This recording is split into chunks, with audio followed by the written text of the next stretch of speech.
여러분 안녕하세요. 그동안 정말 엄청나게 질문이 많았던 해외에서 결혼하면 비용을 어떻게 하냐, 고객분들을 어떻게 모셨냐 라는 질문에 오늘 대답을 해보려고 합니다. 여러분이 영상을 보시기 전에 저는 전혀 뭔가 상대적 박탈감이나 이런 것들을 유발하고 싶지 않고 단순히 궁금해하신 분들이 너무 많아서 제 특수한 상황을 공유하고자 이 영상을 만드는 거니까 그런 점들을 양해해 주셨으면 좋겠어요.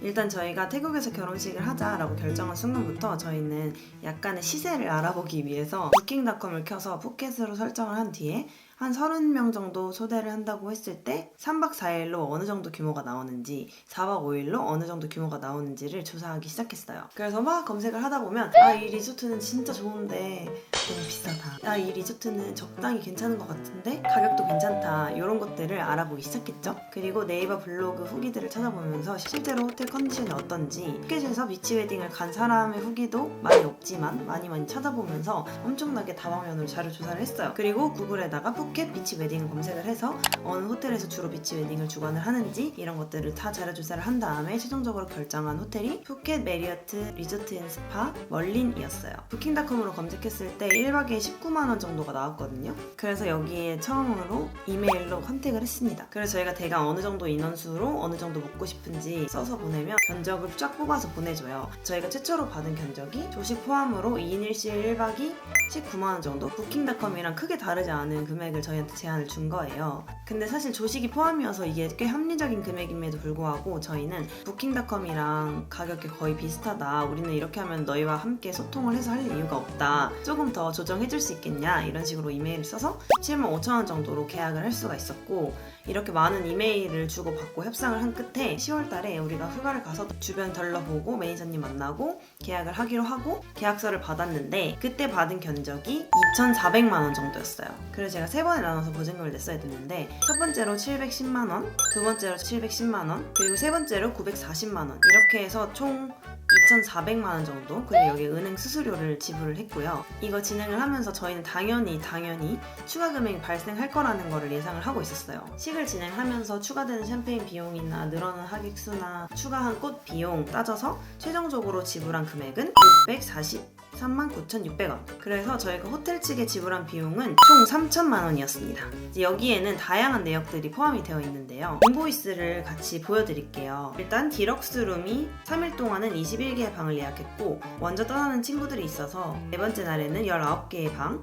그리고 저희는 섬투어를 가기 위해서 하루 더 숙박을 했기 때문에 이렇게 해서 총 83개의 룸을 4,800바트로 예약을 해서 총 39만 8,400바트를 지불을 했습니다. 그리고 여기가 웨딩 패키지가 3가지가 있는데 단둘이 하는 거, 그리고 약간의 하객을 초대하는 거, 엄청 거대하게 하는 거 이렇게 3종류였어요.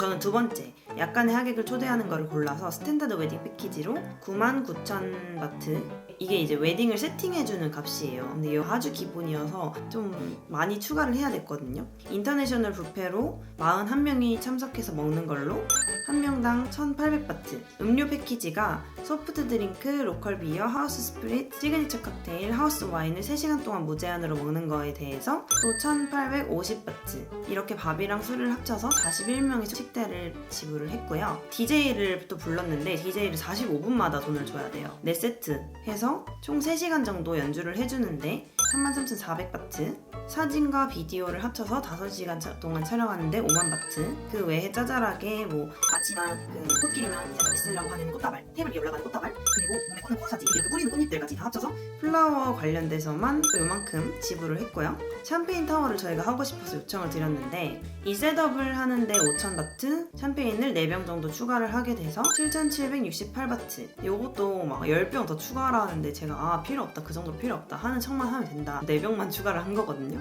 게임 액티비티를 하겠다고 했는데 저희가 20명 정도만 참석을 할 것 같다라고 책정을 해서 한 명당 700바트 해서 14,000바트를 책정을 했습니다. 근데 사실 진짜 사람이 뛰어나와서 참여하는 게임은 6명만 참여를 했고 저희가 다 같이 진행자의 말에 따라서 카드를 들고 이런 퍼포먼스는 40명이 다 하긴 했거든요. 근데 이제 그거는 전혀 소요 비용이 들지 않는 거여서 40명으로 측정하기에는 무리가 있었고 비어퐁을 제가 요청을 해서 비어퐁 셋업을 다 했는데 당일에는 시간이 부족해서 결국 아무도 비어퐁을 하지 못했습니다. 하여튼 이렇게 다 합쳐서 처음 최초에 계약할 때 2,400만원이었는데 추가 비용 600만원 더해서 딱 3,000만원을 지불을 했습니다.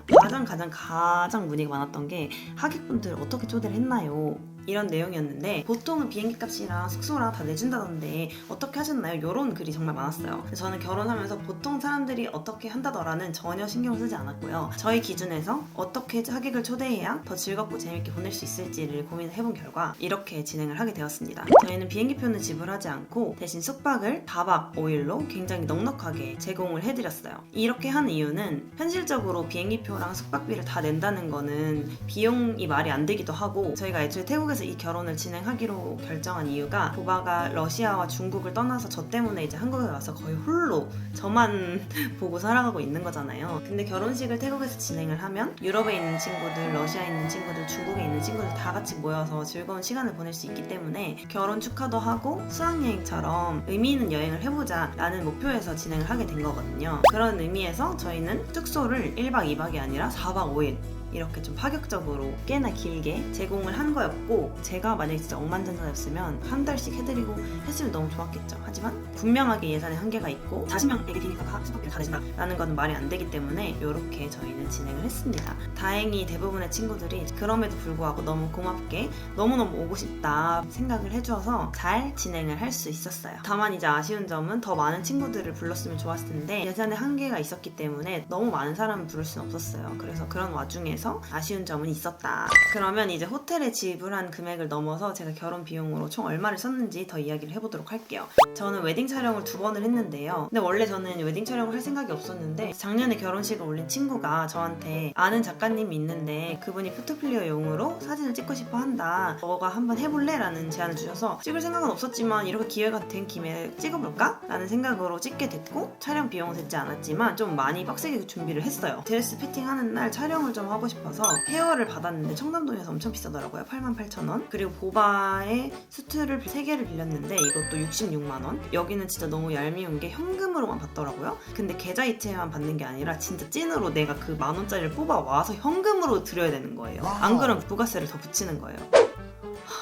좀 열받지만 안 낼 수가 없는 상황인 거죠. 그래서 멀리 걸어가가지고 편의점에서 2번에 걸쳐서 현금 뽑아서 66만원 냈다. 약간 열받았던 스토리였고요. 스튜디오 예약금 냈고, 머리 염색하는 비용, 보바랑 저 머리 자르는 비용, 네일 받았고, 머리도 그때 당시 너무 샤기컷이어가지고 머리도 붙이고, 홍담에서 홍대로 이동하느라 택시도 밴을 타고 이동을 하고, 막 거기에 오신 헬퍼분들이나 사진작가님, 저희 언니 다 막 같이 간식 먹어야 되니까 간식도 하고, 헬퍼님 비용 드리고, 그리고 헤어 출장 비용 어마어마하게 비싸죠. 이렇게 들어가고, 플라워 비용 들어가서 첫 번째 촬영에도 엄청나게 많은 돈이 들었는데, 제 사진작가 친구가 연락이 와서 나 찍자 이렇게 꼬시는 거예요. 근데 첫 번째 촬영이 약간 아쉬운 감이 있어가지고 두 번째도 찍고 싶은 거죠. 그래서 친구랑 합의를 해서 그럼 우리는 그냥 헬퍼님도 부르지 말고 우리 둘이 간소하게 찍자 이렇게 해서 드레스를 셀프 대여하고 헤어랑 네일 메이크업만 한 다음에 택시를 타고 이동해서 찍었어요. 그래서 두 번의 웨딩 촬영은 총 420만 8,200원이 들었습니다. 어마어마하죠. 그러니까 저는 사진 찍는 비용이 들지 않았는데도 그냥 여러 가지 비용을 따졌을 때 너무 돈이 많이 든 거예요. 그래서 왜 이렇게 돈을 많이 썼지? 이걸 2개로 나눠서 딱 2등분을 한다고 해도 한 해당 200만 원을 쓴 거잖아요. 그래서 여기서 내가 좀 약간 정신을 잃었다. 이래서 정신을 안 차리면 웨딩에 막 헛돈을 쓴다고 하는구나 이런 생각이 들었다니까요. 근데 또 이걸 망치기 싫어서 그래 좀 돈 더 들어가도 그냥 하자. 약간 이렇게 정신이 혼미해져 버려요. 어쨌든 그러고 나서 이제 태국에 갈 때 또 준비를 해서 가야 되잖아요. 저는 드레스도 맞춰야 되고 이브 드레스도 가져가야 되고 신발이나 액세서리나 예복 이런 것도 구매를 했어야 됐기 때문에 드레스 피팅 비용도 들어갔고, 그렇게 안 보이겠지만 보바 정장이 굉장히 비싼 정장이거든요. 저희가 또 뭣도 모르고 그냥 되게 좋은 데 가가지고 그냥 그렇게 할게요. 네 그렇게 해주세요. 약간 이렇게 해버렸어요. 왜냐면 이때 당시 제가 멘탈이 너무 힘들어가지고 그냥 시간을 지체하지 말자. 우리 그냥 시간을 아끼는데 돈을 쓰자. 가성비를 따지지 말자 라는 생각이 들어서 그냥 가성비 없이 그냥 원큐 그냥 해버려. 굉장히 비싸게 샀다. 그리고 제 드레스는 첫 번째로 하나를 직구를 했는데 실패해서 이 촬영할 때 쓴 드레스가 하나 있었고, 웨딩 드레스를 샵에서 맞추는 비용이 73만원 들어갔고, 2부 파티 입 드레스를 38만원 주고 구매를 했는데 배송비랑 관세가 붙어서 거의 50만원짜리 드레스가 됐어요. 와우. 정신 똑바로 차려야 돼. 그리고 보바 신발 17만원 주고 구매하고 벨트도 쿠팡에서 구매했습니다. 그리고 또 큰 지출, 웨딩링을 400만원 주고 구매를 했죠. 근데 사실 웨딩링은 진짜 너무너무 만족을 해요. 제가 캐주얼한 옷을 많이 입어서 캐주얼에 어울리는 링으로 구매를 했잖아요. 그래서 진짜 매일매일 끼기에 부담이 없어서 정말 매일매일 끼고 다니는데 돈을 많이 썼어도 항상 내 옆에 있으니까 만족감이 굉장히 커요. 그래서 오히려 웨딩링은 되게 더 비싼 것도 생각을 했었는데 그렇게까지는 안 하고 딱 적당한 금액으로 아주 만족감이 큰 그런 비용이었습니다. 그리고 나서 이제 청첩장 뽑는데 21만원,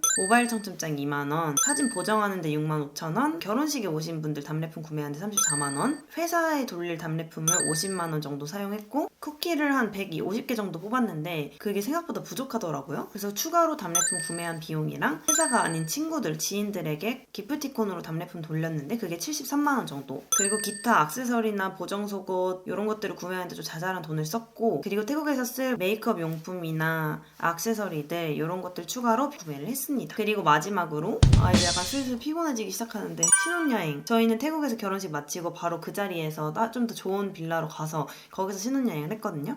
일단 비행기값, 호텔 비용 여기 진짜 너무 좋았어요. 여러분 여기 제가 꼭 비디오 올릴 테니까 한번 봐보세요. 너무 좋았어요. 그리고 렌트카, 환전 비용, 캐리어 구매, 보험료, 수화물 추가 비용, 여행용 목베개 구매, 신카나 숙취 해소제, 수영복, 택시 타고 간 거 합쳐보니까 약 500만원 정도 사용을 했다. 여기서 끝이 아니죠, 여러분. 이거를 제가 잊고 있었네요. 이렇게 큰 일을 제가 잊고 있었어요. 하객분들, 그리고 가까운 지인분들, 그리고 회사분들 식사를 대접을 하면서 청첩장을 줬는데 이거 관련 비용이 330만원 정도. 그래서 두구두구 총 비용이 얼마나 들었냐. 호텔이랑 한국에서 자잘하게 쓴 비용, 촬영 비용 모든 것들을 다 합치면 모든 5,300만원 정도를 사용을 했다. 정말 미친 것 같지 않아요, 여러분? 제가 보바랑 부킹닷컴을 뒤질 때만 해도 우리 그래 한 2,500만 정도로 뜨니까 추가 비용 생각하면 한 3,000 정도면 우리 결혼할 수 있겠다. 그래 이 정도면 투자하자. 근데 하다 보태다 못해 이게 거의 2배로 뛰어서 5,300만 원을 썼다. 미친 거 아닙니까? 저는 이 금액을 보고 정말 절망했어요. 내가 어쩌다 이렇게 돈을 많이 썼을까? 역시 웨딩 촬영 하면 안 됐던 걸까? 정말 이게 쓰다 보면 이렇게 되는구나. 굉장히 현타 받고, 그럼에도 불구하고 태국에서의 결혼식은 정말 너무 행복하고 진짜 인생의 값진 경험으로 너무 잊지 못할 추억으로 약간 울컥할 것 같은데, 친구들과 가족들과 제 마음속에 남았기 때문에 너무 만족스러웠고, 오히려 약간 후회하는 거는 너무 비싼 값을 주고 드레스와 예복과 치장 비용을 쓴 거, 그건 사실 그렇게 중요하지 않은 것 같아서 시간을 되돌린다면 저는 그런 비용을 좀 줄일 것 같고, 다만 이렇게 총 비용으로 봤을 때는 너무 큰 금액이어서 정말 속상하다. 근데 또 이제 사회 통념상 결혼을 하면 또 축하도 반대로 많이 받기 때문에 축의금으로 일부 커버가 된 부분도 있어서 그것도 여러분들께서 참고를 해주시면 될 것 같고요. 일반적으로 한국에서 결혼하면 솔직히 어느 정도로 쓰고 어느 정도가 괜찮은 건지 저는 잘 모르겠어요. 저는 워낙에 특수한 상황이 있기 때문에 그냥 제 상황을 공유한 거다 이렇게 봐주시면 될 것 같고, 여러분들의 궁금한 점도 많이 풀리셨으면 좋겠어요. 더 궁금한 점 있으시면 댓글로 남겨주시면 제가 또 영상을 찾아오거나 할 테니까 많이 댓글 남겨주시고요. 이렇게 봐주셨으면 또 댓글도 많이 달아주세요. 돈 얘기하니까 또 많이 늙은 것 같네요. 안녕.